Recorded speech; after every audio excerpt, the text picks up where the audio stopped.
O'Donnell Centro Óptico y Auditivo te ofrece Mediodía COPE Alicante. COPE Alicante. Estar informado. Cuando practicas deporte, una actividad física, ¿qué es lo que sientes una vez que has terminado? Los expertos dicen que, sirve para controlar nuestro peso, hay menos riesgo de enfermedad, mejora la salud mental, mejora incluso hasta el estado de ánimo.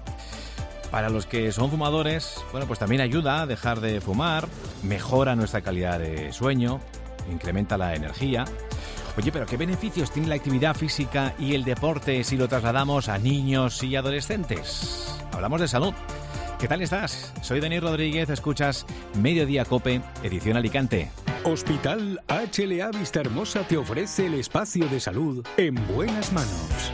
Lo mejor para encontrar respuestas a estas preguntas y algunas que otras que van a surgir es preguntárselo a la responsable de la Unidad de Medicina Deportiva Infanto-Juvenil del Hospital HLA Vistahermosa, y es la doctora Soledad Hernández.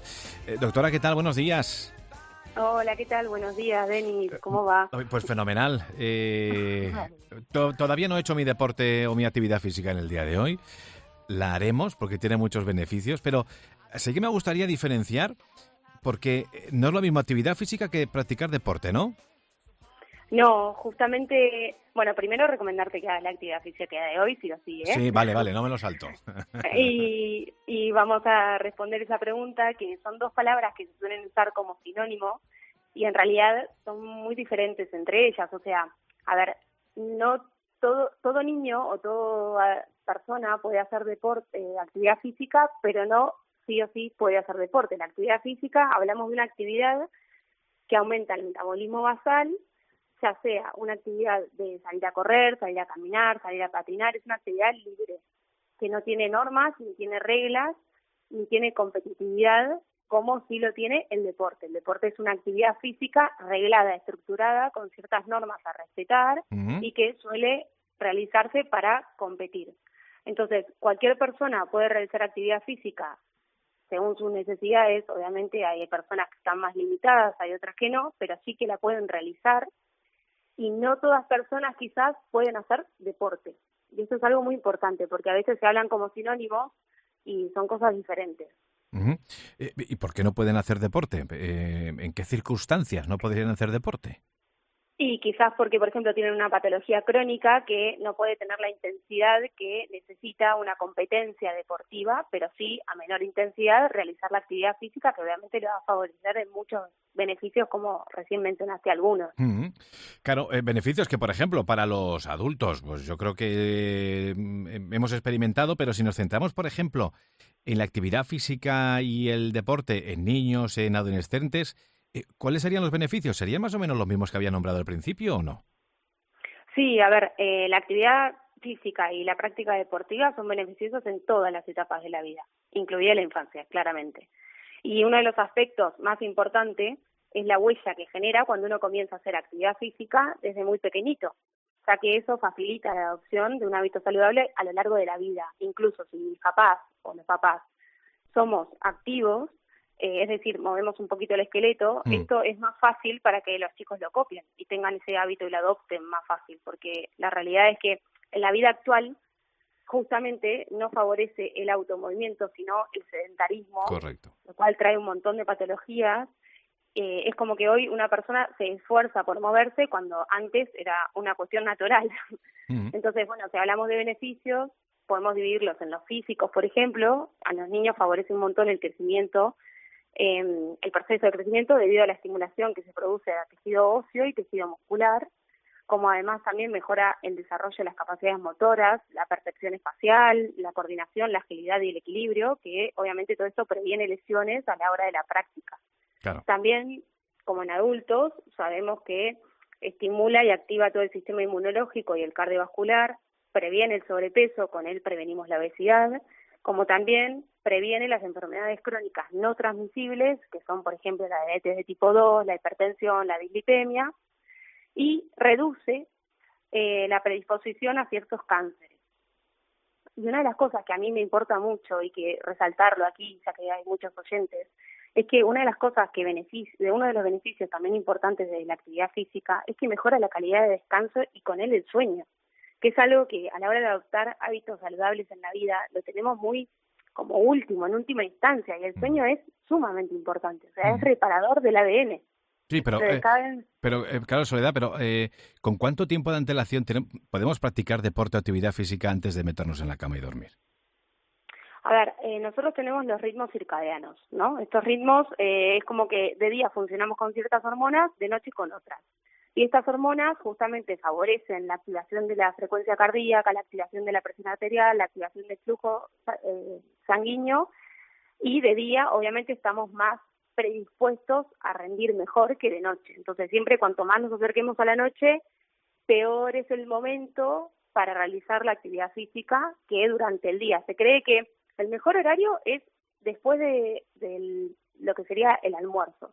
Uh-huh. Ese es el mejor horario en cuanto a la temperatura corporal, en cuanto al flujo sanguíneo, en cuanto a las alertas del cuerpo que tenemos despiertos en ese momento, pero siempre voy a decir lo mismo, o sea, al final es un hábito que se genera cuando uno lo hace todo el tiempo. Entonces, si por tu jornada laboral o por la demanda de la escuela o por las actividades extraescolares no te queda más que hacerlo a la tardecita, o porque lo haces en un deporte, entrenás con tu equipo de fútbol y es a las 6 de la tarde, pues al final ese va a ser el mejor horario porque prefiero que hagas actividad física a que no hagas.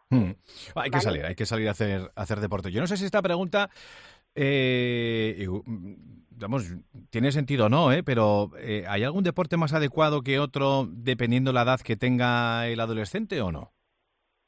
A ver, en realidad no hay deportes predeterminados para una edad, pero sí la recomendación de cómo hacerlo, sobre todo cómo hacer actividad física. O sea, hay que recordar, o mejor dicho, hay que saber que un niño no es un adulto en miniatura, ¿sabes? O sea, un niño está en desarrollo, tiene muchas diferencias en su sistema musculoesquelético y en el sistema energético. Entonces, los primeros años de vida, o el preescolar o el escolar, es muy inmaduro a nivel cognitivo y motrizmente. Entonces existen lo que son las fases sensibles para entrenar ciertas capacidades motoras en general y ciertas capacidades motoras básicas del movimiento propio que son importantes respetarlas. Y estas generalmente van relacionadas con el pico de crecimiento o el desarrollo puberal. Entonces lo que se recomienda en realidad es una buena iniciación deportiva entrenando estas capacidades, generando muchas conexiones neuronales para optimizar el desarrollo de la fuerza, la velocidad, la flexibilidad y la resistencia, para un desarrollo deportivo y un alto rendimiento más adelante. Uh-huh. La OMS, que es la Organización Mundial de la Salud, recomienda que entre los 5 y 17 años se realice al menos 60 minutos de actividad física moderada o vigorosa todos los días, pudiendo repartirse obviamente en una o más sesiones, pero también recomienda que al menos 3 veces a la semana esa actividad física moderada o vigorosa esté también intercalada con actividades vigorosas para el fortalecimiento muscular y óseo. Uh-huh. Entonces, si vamos a hablar de etapas para desarrollo deportivo, podemos decir que en la preescolar prima el juego y la diversión. Es decir, hay cualidades motoras, se desarrolla la parte psicomotriz del niño. Las cualidades motoras en general. Juego, juego y juego. Acá prima la diversión. Entonces, en la etapa ya escolar es donde empieza este aprendizaje motor de habilidades, de destrezas motrices. Sigue priorizándose la diversión y el juego, pero empezamos a desarrollar ciertas destrezas motrices. Ya en la prepuber aparece la palabra deporte, pero aparece la palabra deporte más en divertido. Se hace énfasis en la fase lúdica del deporte, pero empiezan a aparecer lo que son los entrenamientos, las competiciones, con reglas adaptadas a esta edad. Es muy común en esta edad ver que una división de fútbol o de básquet o del deporte que sea, uh-huh, están los niños y las niñas juntas, porque justamente en este momento todavía no hay diferencia de composición corporal en cuanto a fuerza y rendimiento, entonces se puede compartir. Ya cuando pasamos a lo que es la etapa puberal, ahí ya empezamos en el periodo de aprender a entrenar, donde se diferencia por sexo y es el lugar donde se fijan los hábitos vitales y deportivos, es decir, se van como formando como deportistas. Y acá lo que prima es aprender a entrenar, los calentamientos, el estiramiento, las bases técnicas de hábito higiénico, el respeto, la disciplina, la elaboración del rendimiento, por así decirlo. ¿Y ya la postpuberal... Dime. No, la última. La postpuberal acá es la más importante porque es cuando ellos hacen el pico de crecimiento o están en pleno desarrollo.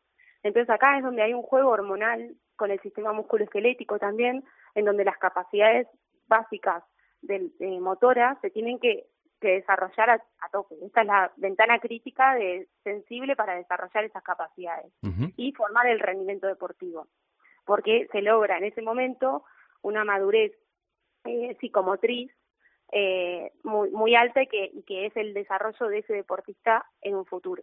Claro. Y en esta edad, ¿existe riesgo para realizar actividad física o deporte o no? Pues a ver, sí, riesgos existen cuando la actividad física o el deporte no se lleva, o no es supervisada o no se lleva de manera adecuada, respetando estas fases que acabamos de mencionar. Por ejemplo, hay riesgos físicos, como mencioné antes, los niños no son adultos en miniaturas, entonces la aplicación de un entrenamiento diseñado para adultos con cargas excesivas o técnicas inadecuadas a edades tempranas puede afectar el crecimiento óseo y muscular, causando lesiones como esguince, fracturas por estrés, lesiones en el cartílago de crecimiento, puede generar posturas compensatorias o desequilibrios musculares que después se arrastran en la adultez, y cuando, por ejemplo, también hay un exceso de entrenamiento o cuando se relaciona con un déficit o carencia energética, también aparece a veces el retraso puberal, ¿vale? Que eso hay que estar muy atentos, porque a veces me pasa que me llegan niñas a la consulta y por ahí me dice la madre, no, es que todavía no se ha desarrollado, y eso es un signo de alarma, hay que estar atrás de eso, y sobre todo también hay que estar atrás un poco, relacionándolo con la parte nutricional, del tema del uso de los suplementos, cuando no son necesarios. Entonces, cuando uno no se hidrata tampoco adecuadamente, ni pre, ni durante, ni post-entrenamiento, al final puede generar una deshidratación y con ello calambres, mareos, problemas de rendimiento. Hay que recordar que la célula del 70% es agua, entonces la hidratación es muy importante y cuando está en falta genera un déficit de rendimiento. Lo mismo lo que hablábamos del sueño y la recuperación, o sea, al final si hay falta de recuperación se genera un dolor muscular persistente que puede alterar el descanso y es que el sueño, y junto con una fatiga crónica, generar mayor riesgo de lesiones.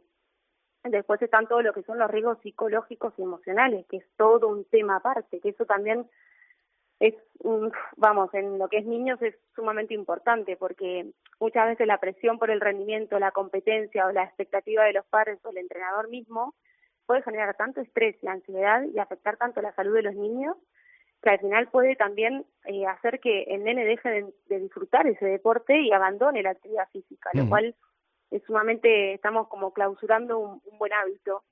Y en casos extremos, llevar al burnout deportivo, ¿no? Que bueno, tuvimos el ejemplo hace muy poco en los Juegos Olímpicos de Tokio, donde por ejemplo la gimnasta Simone Biles abandonó en plenas Olimpiadas el deporte. Eso parece que es algo que no es frecuente, pero lamentablemente se ve mucho, y eso es importante porque no hay que perder de vista que son niños. Entonces, lo ideal no es una especialización temprana, sino justamente la multideportividad. Practicar diferentes deportes en la infancia me va a ayudar a desarrollar una base motriz más completa, aumentando la biblioteca de movimiento, por así decirlo, y fortalecer distintos grupos musculares que me va a ayudar a disminuir los riesgos de lesiones y aumentar mi movimiento y mi base aumentar mi biblioteca de movimiento para el día de mañana rendir mejor en un deporte que elegí como ya un poco más adulto. Bueno, pues mira, la actividad física, el deporte, interesante, los niños, en los adolescentes. Doctora Soledad Hernández, responsable de la Unidad de Medicina Deportiva e Infantojuvenil del Hospital HLA Vistahermosa. Gracias por ese apunte, por esos consejos. Un fuerte abrazo. Vale, gracias. Otro para ti.